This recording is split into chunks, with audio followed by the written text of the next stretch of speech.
right, thanks for remaining with us. The Nigerian Senate has finally passed the bill on mutual assistance in criminal matters between Nigeria and other foreign states. The executive bill presented to the Senate by President Muhammadu Buhari provides for the repeal of the Money Laundering Act of 2011 as amended in 2012 to prohibit money laundering activities. It also expands the scope of money laundering offenses as well as provide protection for employees of various institutions, among others. To facilitate voluntary attendance of persons in requesting states, to effect temporary transfer of persons in custody to assist in investigation or appear as a witness, identifying, tracing, freezing, restraining, recovery, forfeiture, and confiscation of proceeds, property, and instrumentalities of crime, and obtaining and preserving computer data, and any other assistance that is not contrary to the law of the requesting state. With this legal framework, we will definitely strengthen our fight against corruption, money laundering, economic and financial crimes. And really, this is the paramount bill in the fight against corruption by the government. And by what we are doing today is also bringing confidence to foreign investors, knowing that in doing business in Nigeria, they'll be guided by laws that meet best practices. So for those who think the Senate is not supportive of the anti-corruption drive of Mr. President Muhammadu Buhari, the passage of this bill today signposts the fact that they have been lying to Nigerians.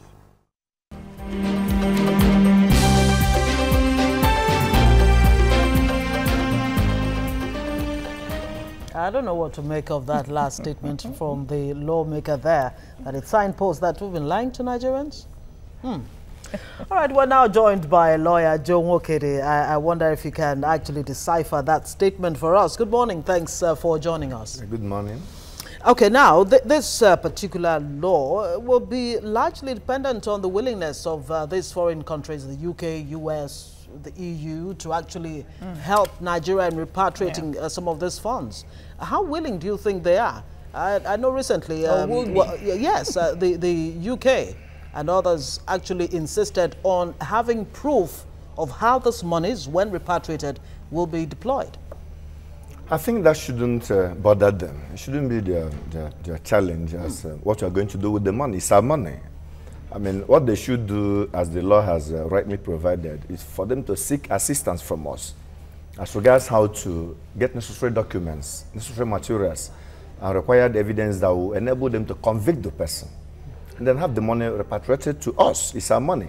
When the money gets to us, we will now deploy the necessary ways of employing that money into our system. We are a sovereign nation, so you shouldn't worry them. We have been making progress, I mean, in so many spheres of life. No, we are not talking about them being worried. We are looking at their sincerity and the hypocritical tendency of the developed nations to want, because this money will be plunged into their economy as well. And you're asking them to bring it back just like that. It's just, but we have seen that happen. It has happened before. So many countries, particularly Abacha's lose to Nigeria, and so many foreign countries are not in support of corruption, as we have witnessed in Nigeria, has been a cankerworm that have eaten so much into the nucleus of this great nation. So I think they have been actually calling for our assistance. I believe that is what actually enabled the Senate to come up with this kind of a bill that will provide necessary support to foreign countries that are willing, because as you rightly pointed out, they must be willing. They must actually decide to partner with us. They must make up their minds to help us. In the case they decide not to do that, you can't force them. You can't force them. You can't force them. No, there is no international law that says... But the bill also has issues with evidentiary support for conviction to take place. And this is not Nigeria. You can't fabricate evidence. It has to be black and white. And which is the bane of the EFCC, talking about getting evidence, substantial evidence, that physical evidence really, that will convict a criminal. Tell me how that will work. You know, in criminal matter, you must convince beyond reasonable doubt. Not just getting evidence, you must get enough evidence that will make the court to, convict. that will be placed before the court. It's not just I mean, something prima facie on the face value. No, you must get your acts together. You must prepare your matters together. You must produce whatever you are alleging. There must be something to prove that such a thing actually occurred or happened. So in doing that, I mean, what our law enforcement agencies here would do in Nigeria is for them to go into in-depth investigation. Because the approach we have been adopting in this fight against corruption and this high criminal matter is that they bust out before going into, gathering their materials. Evidence. Yes, but here you need physical evidence. They need to actually go in. They need to take their time, follow up these people, monitor them. If it has to do with the banks, they approach the banks, have transactions and everything, right to the bank. I mean, I found the cases that they can easily write the banks, and once they write, banks usually obey their requests. Write the banks. If it has to do with corporation, go ahead of time and then get all these documents ready. Let me take you back before you now approach the court. Yes, the moment you just bust, you just arrest somebody, you just go to media, you just go everywhere. Of course, the person cannot fold his hands and go home and sleep. And that's the major concern. Evidence. That's a major concern for the U.S. government that has actually questioned the DSS, that's the Department of State Service, ability to actually investigate some of these cases thoroughly. And it has actually said that the EFCC too only just relies on investigation by confession and its failure to conduct investigations with the involvement of prosecutors. That's what the U.S. government is saying. The challenge, the major challenge we have there is even the prosecutors. I don't think that we need to do a lot in that regard because some of them are not that smart. That's why most of all these high-profile cases, when they get to court, you see them having serious issues. At the end of the day, the person may get away because lawyers are more practical when it comes to defending, conducting defense than the prosecutors. So in as much as you may have your issues, your facts or whatever, you need a good prosecutor that will present the issue before the court, present the matters in line with what the law says, in line with what ACJA says, in line with what the laws of the place the offense was committed says. Without doing that, court must convict based on what is before the court and the rules and procedures of court. We understand that even the part on torture or coercive, getting coercive conviction or confession has been expunged from the bill. The Senate did that, so we say, okay, this is going to a Senate climb where you cannot just torture people anyhow. Okay, but the question is, if this law comes to stay, if the House is agreeable and it becomes a law, can it be retroactively activated? If you get my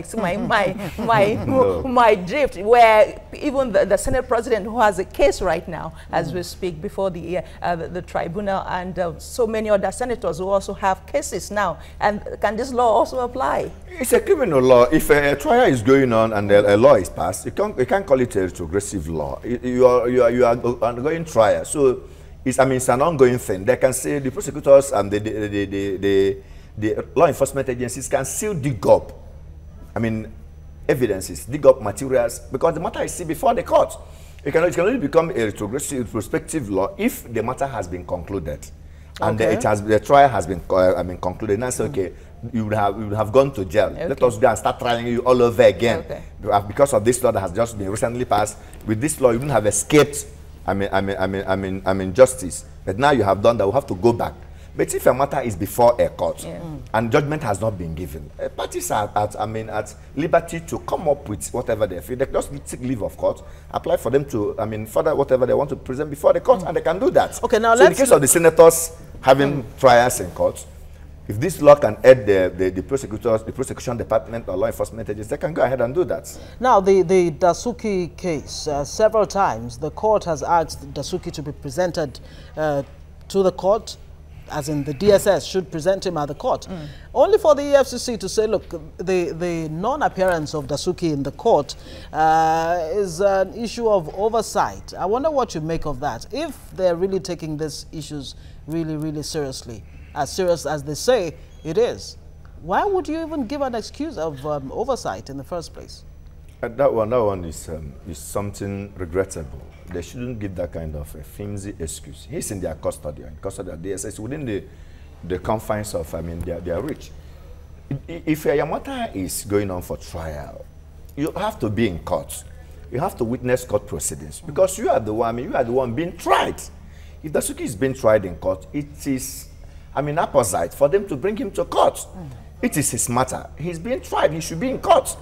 So this issue of not bringing him to court, being an oversight or whatever, should be discouraged in its entirety. The reason I ask that question, when we say that, look, a bill has been passed to law, into law, the big question for Nigeria, the challenge for Nigeria has always been, it's not the fact that the laws are not there, but the implementation, the enforcement of these laws. So what difference would this law make? The only thing that we will pray is for the bodies that are, I mean, saddled with the responsibility of implementing and enforcing this law to live up to it. Because like you rightly pointed out, some of these security agencies, because they believe that they cannot use force on them, tend to behave anyhow. Like the issue of DSS and EFCs, what are you going to? You can't arrest them. They are mostly high security agents. You can't just arrest them. That's why in a democratic dispensation, as we are practicing in Nigeria, people should, strive to obey court orders, obey the rules of court, not minding your hierarchy, not minding your status, not minding whatever personality, whatever individual you are. And with that, the society will advance. So my appeal is that all the necessary authorities that are responsible to implement this law should ensure that the law is implemented to the latter.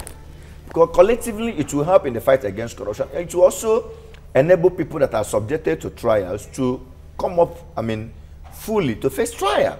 And at the end of the day, when conviction is secured, the society will progress. So the DSS and the FCC should know that they don't have no right to take laws into their hands. Notwithstanding the fact that they're wield guns, they have authority, or they have power, or whatever. It is against the ethics and ethos of democratic system of government. All right, with this bill now, would you absolve the Nigerian Senate of the allegation that they are not cooperating with the president, or they are the one, they are the clog in the wheel of anti-corruption war? Have they been absolved right now? Of course, you can say that because, like you said earlier, that they have some of them are facing anti-corruption cases, allegations, different causes, and they are able to pass this into law. Looking at it from our own understanding and assessment, we can say, okay, they have bought into the anti-corruption war of the president. But it took about a year for them to actually buy in. I mean, President Buhari actually presented this January 2016. And then there's the other leg to the money laundering bill, which they have not necessarily assented to. I wonder how long that's going to take. It's a law. They have to study it. They have to look into it. They have to assess it. They have to seek the help of some legal luminaries and call some consultants that will help them before passing the law, the bill into law. For the issue is that they have actually passed it, and the law has been passed, and it's a progress in our democracy. It's a progress in our society. Progress for us. Joe Nwokedi, a legal practitioner, thank you so much for your time and your insight on TVC Breakfast this morning. It's my pleasure. Thank you. And that's where we'll have to leave it. Thank you so much for joining us. We look forward to having you again tomorrow on TVC Breakfast. It will be the Friday edition. My name is Ngozi Alebu. And I am Busola Mintuashe. We are leaving you right now with the weather outlook of major cities around the world.